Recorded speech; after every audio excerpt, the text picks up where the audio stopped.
so could you please introduce yourself? Hi, my name is Aarav. So I went to Wesley in WA, so I did WACE. The subjects I did for ATAR were maths methods, English, computer science, engineering systems, and physics. And I'm currently studying engineering at the University of Melbourne and looking to major in aerospace. I scored 92.5. How are you able to juggle between classes and other responsibilities in year 12? Look, this was, I think, kind of a tricky thing for me because I did a lot of extracurriculars. But what I found that helped was after came back from school, after sport training, whatever, I'll take 2, 3 hours and just chill. Then I'll make sure it doesn't matter what day. I'm at least trying to get 2 hours of work done each night, as long as it's not nothing crazy, but it's a big mantra that I have. Something is better than nothing. Yeah. Did you prioritize some classes over others? Yeah, absolutely. So the way I kind of chose my ATAR subjects was, I found physics and methods to be a lot more intense and, need a lot more time. So I focused my time on those subjects, whereas when I did engineering, computer science, I personally found them a lot easier, so I would put less time into those. What was your preferred method of taking notes? Yeah, so as I said, I'd make sure I try and get a little bit of study done each day, like a couple of hours here and there. But another kind of big system I started using was like a calendar system, and really kind of plotting around when all my assignments are due, when all like your tests are throughout the year, and also especially leading up to mocks and final ATAR. You have your dates and really trying to fit in and kind of devise like a study schedule for those exams. And how did you really set up your time management? I reckon there's about two main kind of things I did, depending on theory-based or exam-based, I guess like a more kind of active recall subjects. So I did flashcards for theory questions. That could be from computer science, where it's a largely like theory-based subject. Um, so that was a lot of, so I use Anki, which is like a computer software that's for free for flashcards. Then I also did tests and a lot of past exam papers. That's what I spent most of my time on. I didn't really bother with doing notes or anything like that. I spent most of my time on past papers. What tasks would you say you completed the most leading up to your exam? I think, the best was just practice. Honestly, just, we had a bank of past exams from our school, and then I had some friends in other schools who I asked for their past exams, and just by repetition and just doing so many questions, it almost became like second nature for me. How did you really structure your approaches in an exam? I guess making use of reading time was a big one. So you get 10, 15 minutes. I can't remember anymore, but really going through all the questions and not kind of tackling the paper from front to back, rather going, what am I strongest in? What do I know I can get 100% right? Go at that, and then doing the stuff that I'm not so confident in at the end when if I have more time at the end.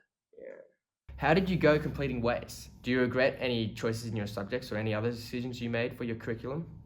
Yes, I think I do regret it a little bit, mainly due to this whole scaling, system. I did pick, computer science and engineering, which I love the subjects, really enjoyable, but they didn't have the best scaling in terms. I think that impacted my overall ATAR. I think if I looked a bit closer in year, when choosing end of year 10, when choosing subjects for year 11, and picked, subjects that scaled a bit better, I think would have increased my overall mark. Yeah. What types of questions do you and your friends find most difficult, and how did you go about completing them? I would honestly, I've personally found the theory questions, especially in physics, the most difficult. Um, especially when you start doing, the harder topics, it's a bit out there. Doesn't really make sense to me. So I found flashcards were honestly a really good way to do it, and just testing yourself. I think was really good. Yeah. Now moving to Melbourne Uni, what was your process in choosing Melbourne Uni and your degree? Yeah, so I always wanted to do engineering, especially aerospace, and they don't offer, none of the WA unis offer aerospace. So I was kind of looking to the eastern states, and Melbourne Uni, it's ranked pretty well. It's got a really nice campus, good social life and campus life. That was kind of a big driving factor in choosing Melbourne, as well as the city being, so vibrant and lovely. Yeah. What knowledge do you recall most from school in your university degree? I think the basis is definitely there, especially for engineering. All like the physics and maths base from school, you still do use, although maybe not the same, I guess, concepts or the same exact, you know, um, I guess the same things anymore. It all builds from it. Have you really kept the same study routines and principles from school into university? Yes and no. I think the base is still there, where I try to do, a little bit of, something every day. But I do think the way uni is designed is a lot different. You'll kind of have weeks where there's not much, and then it ramps up with assignments, which is very different. And also, having like 1 to 2 exams per subject was very different for at least my school. We had, uh, you know, tests nearly every week, every other week. So kind of making sure that you're on top of the course throughout the semester, I think is a big one here at unis, which is quite different at school. Yeah. There's also, yes, there's no hand holding as well. Yeah. How do you keep a good work-life balance at school? Look, it's a lot harder, especially at uni. You're kind of on your own. There's a lot more free time. You can choose, when your classes are, and when you want to do your social stuff, sports, whatever. But I think I have a calendar system, which I think is quite good. Where I try and at least plan out where all my assignments are, when all my exams are, when all my classes are as well. Just make sure I'm going to those. At the same time, like make sure you like block out enough time for to spend time with friends, and even just on your own, and just just so you don't burn yourself out. Also, how do you keep your time management strong between questions in an exam? These uni exams, I think, especially for engineering, is they're a lot harder than what I had at school. In a way, I think of it, they're designed for you to fail. In a way, the way I tackle an exam is I go to the questions I think, like, same as kind of what I was doing at school in a way. I go to the ones I know I can get right. And then I'll go back to the part A, part B of a question which I know I can get right, and then I'll slowly do the ones that I'm struggling in. I can't get off 100 at the start. I'll leave those right at the end. How much time do you spend on different aspects of revision? For example, rereading notes, completing practice exams, and memorizing formulas. Notes, honestly, very little. I'll write them during the weekly lectures, and then and this has changed quite recently, as I think this exam time around, is what I've been doing is I've been doing about 2 to 3 past papers first, open book, with all my notes, lecture slides, everything open, and then I've been um, going, and then I guess highlighting the areas that I know I'm struggling in, and then I'll go back and go to the notes in those, write notes if I really don't know what's happening, and then kind of look at more practice problems, YouTube videos, and then eventually by exam 4, 5, 6, I want to start doing them closed book in time conditions. How early did you really start revising for your exams in year 12? Was it gradual or more of a sudden approach? So I'd say definitely, 2 to definitely a month before mocks. As you want all your content, is what at least I try to do, get all your content finished, and then just start doing exams. And then in the period from mocks to finals, you shouldn't be learning content at that point. At that point, it's just past exams. And honestly, that should be quite an easy period in the terms of you've already studied so hard for mocks. That next period is just rehashing and making sure you don't really forget between mocks and exams. How often did you access teachers' help or private tutoring?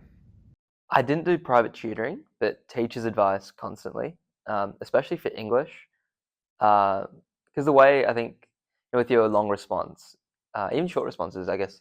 Well, with long response, you basically know what's going to be asked. You can really adapt any book that you've been reading, or any text or novel, whatever it is, like movie, whatever it is. You can adapt it to the questions they ask.